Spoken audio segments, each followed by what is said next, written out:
godinu dana, to je večnost. Nije tako. Sjeti se, toliko dugo imaš Mistrala. O da, znam. Brzo će proći. Pa, nadam se.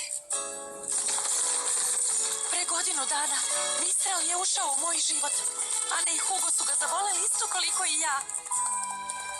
A ti? Ti si bio uz mene. Kad je bilo teško, pomagao si mi da prebolim. Davao si mi snagu. Ne znam kako ću bez tebe. Ovo ti je životna prilika. Steći ćeš uslove da otvoriš svoj sopstveni ranč. Ponosna sam na tebe.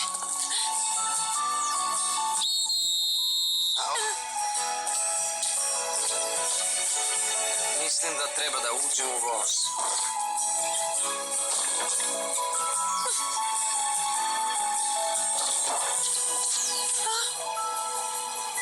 Anđelo, hajde, vreme je...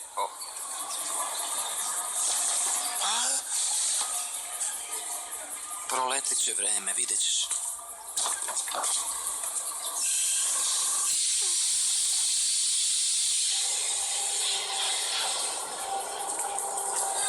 Hajde, krenimo.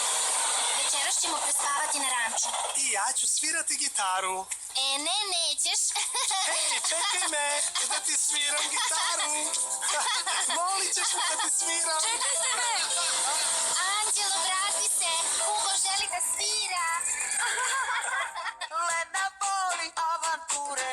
Za Minimax kanal obradio Studio Klarion po narudžbi IVA agenture.